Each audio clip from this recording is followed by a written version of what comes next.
This is Cashflow Ninja, episode 264.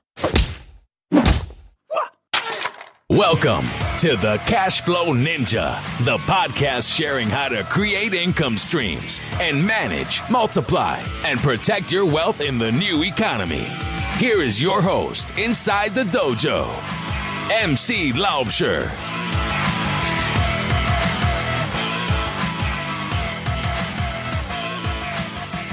Hello, Cashflow Ninjas. MC Laubscher here, and welcome to another episode of the Cashflow Ninja. I have a great show for you today, and on today's show, I will share a recent interview that I did with Daniel Ameduri on his show, Future Money Trends, and we discussed strategies for growing and compounding your wealth. I had the honor to join Daniel on his fantastic show to discuss these strategies for growing and compounding wealth.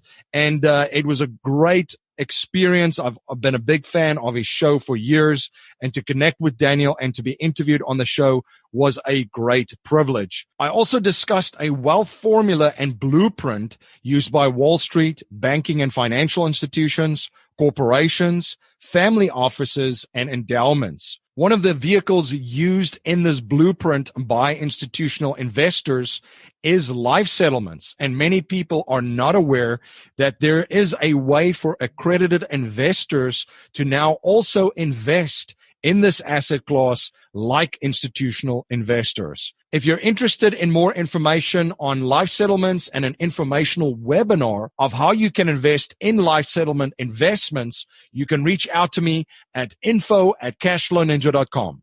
Please share your feedback and thoughts on today's interview. You can let me know your thoughts on Twitter by tweeting me at MC Laubscher or by email at info@cashflowninja.com. And please remember to join our mailing list by signing up at cashflowninja.com or texting Cashflow Ninja to 44222. To ensure you never miss one of our episodes, you can download our free interactive smartphone apps on the Apple and Google Play app stores. The wealthiest investors on the planet know how to capture their wealth and leverage it to perpetually grow it. If you're interested in learning the premier strategies of the wealthiest individuals and families on the planet, you can access an educational webinar at cashflowninja.com/bethebank.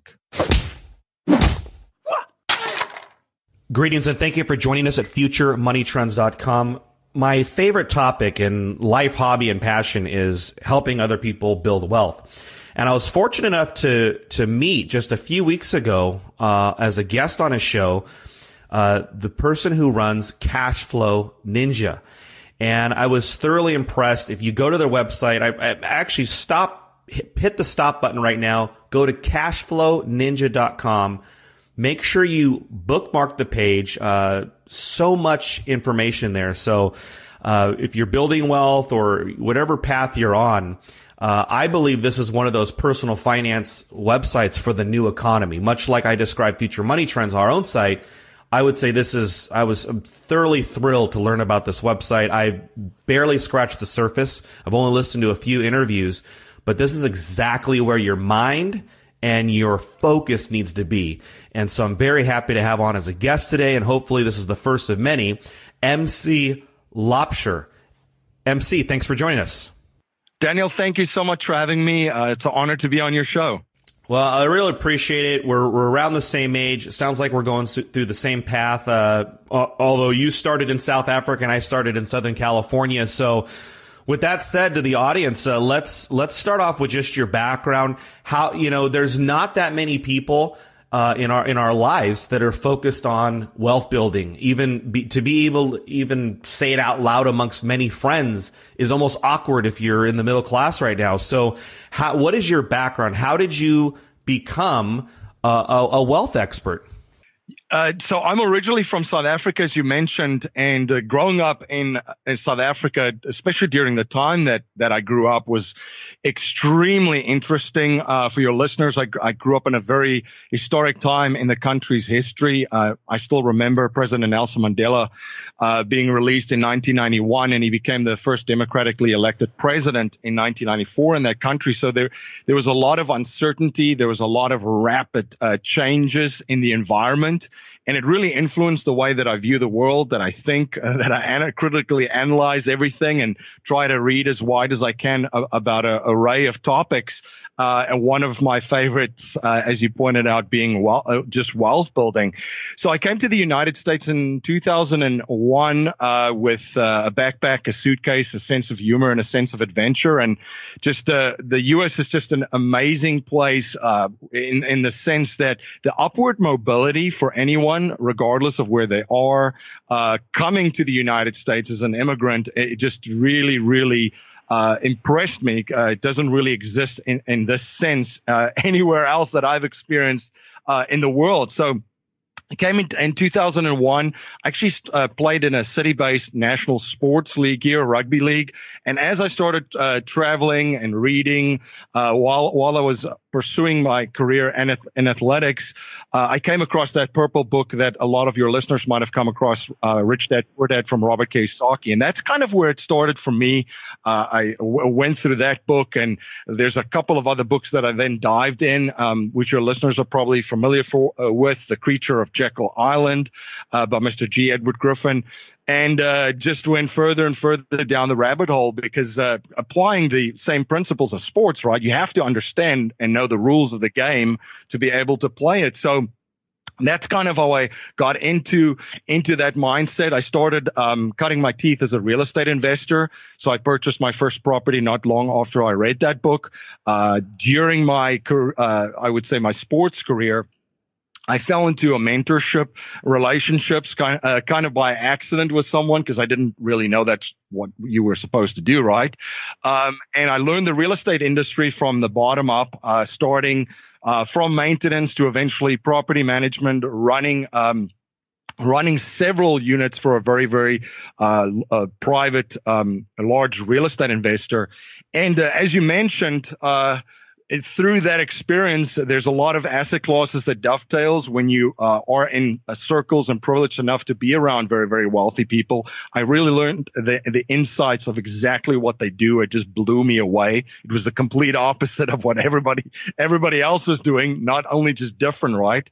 And these principles that I've learned, I've taken with me, created my wealth management firm, Valhalla Wealth Financial, where we help busy people, entrepreneurs, investors build their wealth outside of Wall Street. And then, as you mentioned, you touched on my show, Cashflow Ninja. One of the things that I picked up from clients and what I've seen is the people that are truly building wealth in this new economy and this information age, the financial security that they have is all through income streams. So on the show, we look at ways to create income streams from assets such as real estate, as I mentioned, businesses, commodities, paper assets, and now digital assets like cryptocurrencies and distributed ledger technologies, also known as blockchain. Yeah. So during this path, what have been some of the go-to cash flow ideas that you've either applied for your clients or that you've picked up for yourself, or learned from guests on your show? So a couple of things that I put together in the approach that I now approach building wealth and that I help my clients do is I kind of stacked it with a couple of ladders, right? Because the first asset, a lot of people are always asking me, what should I invest in? What should I invest in? And the first part of that ladder is that your number one asset ever is yourself. So the first thing is to start there by investing in yourself. You are the creator of all these assets and the producer of all the value for others and the value in your life. So that's the first place to start, is by investing in your education, as your listeners are doing right now, just listening to your show and consuming other content. And when it comes to wealth, then to truly understand and build and craft wealth, you really have to understand and be crystal clear of exactly what it is that you want to do and accomplish. That's what the wealthy cash flow ninjas that I've come across, they all know exactly where they're going. They're very specific. They're very clear on that. Then they also know why it matters. and what is their why of accomplishing that. The third lever, and that is again tying into the first one, is who do they need to become? Because it takes a certain person to build a wealth or a portfolio from $0 to $1 million. It takes a different person to go from 1 million to 5 and from 5 to 10. So you always have to be cognizant of that.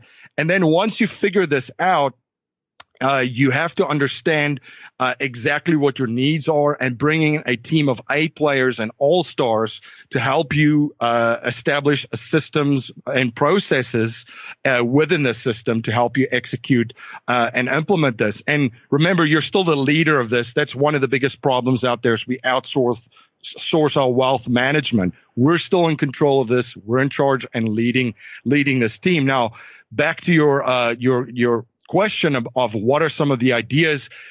Some of the systems that I've created for myself and for my clients is, the first one is liquidity. I have a liquidity system, and around that we actually use, and I think you've covered it really, really well on your show, we use high cash value life insurance for liquidity. We need a place to park our money. It's also known as cash flow banking and bank on yourself and infinite banking and so forth. So we put our money in institutions that have been around for almost 200 years, that positions your capital with maximum efficiency, control, and to position itself against wealth destroyers, taxes, and so forth, and the ability to leverage. Then the income streams that we look in, some of the asset classes that we look at is real estate is a very, very big one, whether it's turnkey real estate, whether it's real estate syndications, and then within those that class, there's different. Mobile home parks is a very, very favorite one right now. It's a unique opportunity, just seeing where everything is going to provide affordable housing for people that will be able to need it. It's not a surprise that investors such as Warren Buffett and Sam Zell and those guys are already very well positioned in those markets. And then there's a growth portion of it as well. Once we have the liquidity set up, once we've got income streams from assets that we generate, our businesses, real estate, we look at other assets that might not produce cash flow, but really fits in well with an overall growth strategy. And life settlements has been a pretty good vehicle for that. For that approach. Let's describe the life settlements for people, if you can just break down the whole thing, because that is something that I would bet that most people are not familiar with. This is it's not a new way to have generate cash flow. It's been around for a while, since I believe the early 80s, but it is something that you don't hear about unless you're a very high net worth investor. And that is so true. And that's the reason why a lot of people have not heard about it. And it's really been restricted to institutional investors.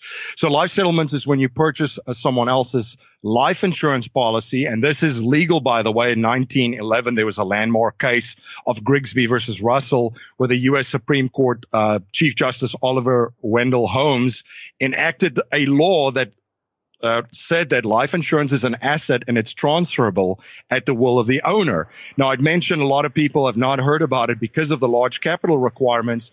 There'd be no surprise to know that investors like Goldman Sachs, AIG, Berkshire Hathaway, Credit Suisse, all those guys love this investment. One of the biggest purchasers for life settlements is the life insurance industry. And then you've got individuals, surprise, surprise, Warren Buffett and Bill Gates in there as well.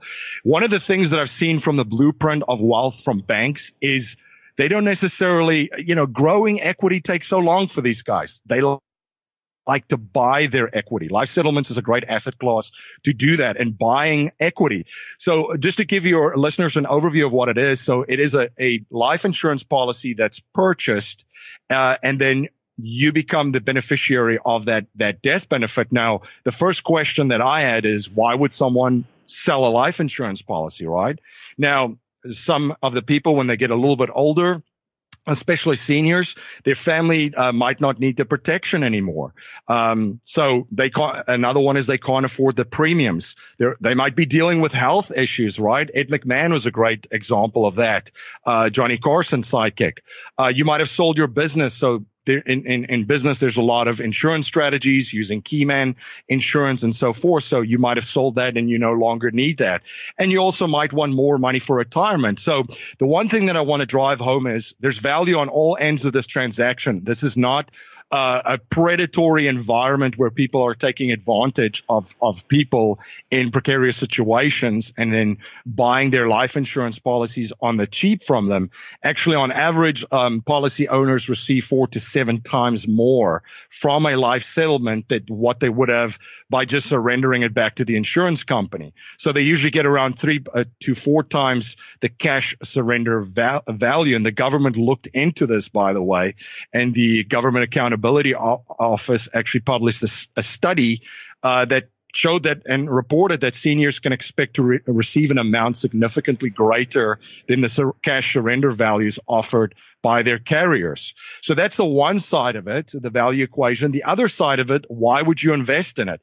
Because it's completely uncorrelated from any markets, right? No stock markets, bonds, commodities, cryptos, economies, world events, the drama in North Korea, that doesn't really impact that at that point. So you're out of market risk. There's a very good target annualized return around 10 to 12% for people in that. It provides exceptional diversification. And of course, these are with companies in the insurance industry that have proven track record and have been around for a very, very long time. Downside of it, it's not liquid. So most of the funds that are in these vehicles is tied up for 7 years. So if you make an investment, it's not like you can run in there and ask for your money, right? Especially in these funds. And yeah, I mean, this is a trend. It's a very, very small part still of the insurance industry. And just to give you some statistics, in the United States, for instance, 90% of insurance policies lapse. $1.5 trillion of life insurance policies lapse annually. And it's about a $50 billion industry, which is still very, very, very small. And 95% of this industry is all institutional investors.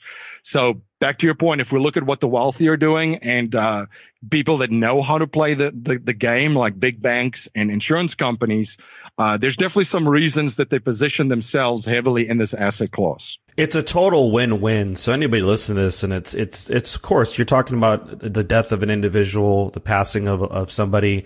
It's not fun to talk about that part because it is what it is, but that's part of life. We all have a death sentence. And if you look at what you're actually able to do somebody where, look, this life benefit this death benefit is not helping them at all.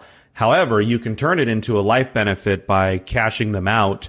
It's a guaranteed return for the investor. But the most important thing is the big win-win. It got a bad rap in the 80s, actually. I think that's where I got the 1980s from, is because of the HIV people were being cashed out. But overall, I mean, if you look at this, it's a real win-win for the individuals who are looking to do this, and they're getting paid a lot more than they would for the insurance company. You're listening to the Cashflow Ninja podcast. We will be right back after a word from our sponsor. This is MC Laubscher, the host of the Cashflow Ninja podcast. As you may know, I'm also the president and chief wealth strategist of Valhalla Wealth Financial. We help individuals, families, small businesses, entrepreneurs, and professionals build their wealth outside of Wall Street and help investors maximize the use of every dollar in their personal economy and boost their investment gains. We do this by combining the capital and investments with the financial vehicle of the wealthy according to the infinite banking concept. If you're interested to learn more about privatized banking and the infinite banking concept, you can access an exclusive webinar at cashflowninja.com/be the bank. You're listening to the Cashflow Ninja podcast, and now back to our interview. MC, if somebody wanted to do this, obviously they can get some more information and learn from your shows at cashflowninja.com. But you also do wealth management. So do you cater to the individual, or is it more like a private fund? And I'm not talking about life settlement specifically. I'm talking about just to partner with you on wealth building.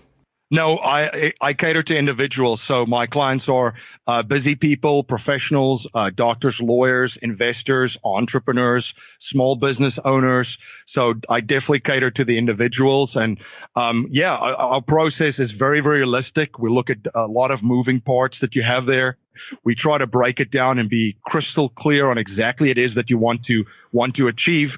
To give you a quick example, if we look at the current model of planning out there, it's an accumulation model, right? So for 35 to 40 years, someone's handing money over to an advisor. They don't know if it's even going to work out. So what our model is, we look at the cash flow model. So we establish cash flow goals for you, and then we kind of reverse engineer it. So a mentor of mine taught me that, how do you come about financial capital? And that's when you combine mental capital with relationship capital. That turns into financial capital. Now the goal is to turn that financial capital into cash flow. And then we start with a cash flow goal. So for instance, you set an amount that you want to make per year in cash flow, and we kind of reverse engineer kind of the capital requirements. And then we look at levelers and accelerators of how we can really accelerate this process and reduce the time it takes you to accomplish this. And I've mentioned high cash value life insurance, which you covered. That's a wealth capture, the same as real estate. That's a great accelerator right there. Leverage is a great accelerator. Maximizing the efficiency of your assets, especially through taxes, right? A variable that's not going away, and in our economic environment is just going to become more and more important. We look at dollar maximization, which means we want $1 to do many jobs simultaneously at the same time. And then we're looking at compounding and multiplying with certain strategies where we dovetail assets, to give an example, such as the infinite banking with real estate. So that's kind of what we do. It's a slightly different take. One of our mottos and our missions is to help people build their wealth outside of Wall Street. So I have clients that have money in the markets, but they're looking at diversification. So they come to us. They look at how we can position their assets, whether it's liquidity, whether it's income, whether it's growth strategies, so that they're pretty well diversified to survive any downturn or any type of economy in the next couple of years. So that's a great point to bring up, and the focus on cash flow is such a much better way and an improvement from what conventional finance teaches right now and what most people are conditioned to believe. So let's address that briefly. So you're focused on cash flow. If I go to any financial advisory in my neighborhood or down the street or wherever, they're going to want to put me in a basket full of mutual funds, maybe even some mutual funds that own bonds. Why not do that? Why not do that for 35 years as opposed to what you're doing? Yeah, the feedback loop is 35 to 40 years. So it's one of those things where, number one, you've lost all control. You've outsourced the wealth management, which is, look at all the most important things in our life are things that people are looking to outsource right now. And this is something that you should be completely in control of. And I've touched on the feedback loop. When you're focused on cash flow in a very, very quick time, even quicker and faster than 6 months or under a year, you're going to know whether you're on the right track. You've got a plan that is going to get you to your goals, and you can make adjustments and pivot. And that's what we all do, right? As business owners, we look at hard numbers, we look at the truth, and we make adjustments. So that's kind of something to keep your finger on the pulse, to know exactly that you're on track, that you stay on track, and that you're going exactly where you want to go. Instead of handing over money to someone, they spread it in so many different buckets for you, in a system which is really, truly just designed to enrich Wall Street. It's all it was basically built on it. I know we're bombarded with advertisements and marketing and all these things, but it truly was to enrich, and is to enrich Wall Street, an unproven model, right? A lot of people might have qualified retirement plans. That model's only been around since the 1980s, folks, when Ted Benna created the first 401k plan. So not something that's proven. that's been around for a very, very long time. And takes a lot of things into consideration with your goals and a more holistic approach. Now, do you find your clients and even yourself, let's say you set a number of how much cash flow you want, you finally get there, you achieve that, and you kind of don't want to stop. It's addicting, right? It becomes fun. I think a lot of people enjoy it because it truly becomes fun. If you set a goal, the fulfillment of number one, accomplishing it and growing and learning as you're doing it. And hey, maybe you don't get it the first or the second time and you pivot and make adjustments. And eventually, if you stay with it and be persistent, you're going to get there. And yes, absolutely. It becomes this journey. And that's why you can still see a lot of guys that are very, very successful folks that we follow. They're still out there teaching and sharing, the Doug Casey's, the Jim Rogers, all those guys, and it becomes a lot of fun. A focused individual who wants financial independence, which is passive income or some sort of limited time job or business, how many years do you think, a realistic assessment, how many years does it take to become financially independent? Conventional wisdom says you need 35 to 40 years to build some sort of nest egg that you just draw down from. But what do you think? A focused mind, can they do it in 5 years, 7 years, 10 years, 15 years? Absolutely. I mean, I think the variable is the person itself and their ability to adapt to this rapidly changing environment. I'll give you an example. If somebody picks up a high income skill right now, because we're in a skills economy, no longer in a jobs economy, and there are people waking up to that can provide value for others through a skill, can increase their income significantly in the next couple of years, and then yes, 5 to 7 years does become an option for them. 10 years or less is not unrealistic by any means. There are structures and systems that can be built to support you and that goals. But again, back to one of the comments I made earlier, and I know it sounds very cliche-ish, but it's so true. It depends on that biggest and greatest asset, which is you and your ability to increase your skills. I call it the R&D, right, of yourself, to adjust to changing environments, to provide value for others, to increase your income, and then put that income to work and convert that financial capital into passive income. Do you recommend, because I know there are some people say, don't live within your means, just make more money. When you're making that decision to become wealthy, do you recommend any kind of extremes in cutting savings, living below your means? No, but we do have to, and I would say, like everything, it's relative, because there are cases where it's like, listen, you can't spend 10 times more money that's coming in. So there are ways that you have to take a little bit of a step back, but nothing rapidly. I think the biggest problem that a lot of people have is to increase their income, not necessarily reduce their expenses, and that just comes from a worldview of abundance as well. The energy goes where the focus is. And if the focus is on increasing skill sets and increasing income by providing values for others, and less just on penny pinching and really, cutting out lattes at Starbucks, I think that's a much better approach, especially if you're looking to build wealth. Yeah, absolutely. It's the difference between a focus on a scarcity mindset and an abundant mindset. You bring up a great point. All right, MC Laubscher, cashflowninja.com. If somebody wants to reach out to you, perhaps become a wealth management client, where's the best place for them to go? Yeah, I think cashflowninja.com is probably the best platform. And then just send me an email at info@cashflowninja.com. There's also a webinar that I do where I share some strategies that your listeners can look into. It's at cashflowninja.com/be the bank, where I kind of shared some of the strategies that I touched on. But cashflowninja.com, email me if you need some more information on live settlements at info@cashflowninja.com. Yeah, it's great to be able to partner with individuals like yourself and this wealth of knowledge you offer here on cashflowninja.com, because that's exactly what's needed. If you're listening to this and you're starting your wealth journey or you're in the middle of it, This is as turnkey as it gets, and it's very focused on cash flow, which we love. Again, MC, thank you so much for your time. Cashflowninja.com, everybody. Have a great day. Thank you so much for having me, Daniel. Thank you for joining me on the Cashflow Ninja podcast today.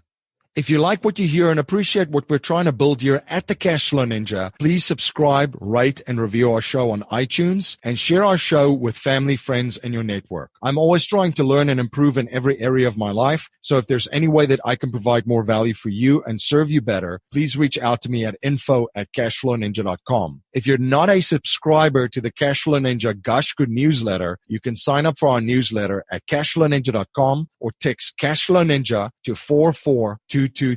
The wealthiest investors on the planet know how to capture their wealth and leverage it to perpetually grow it. If you're interested in learning the premier strategies of the wealthiest individuals and families on the planet, you can access an educational webinar at cashflowninja.com/be the bank. That's our show for today, everyone. Until next time, live a life of passion and purpose on your terms.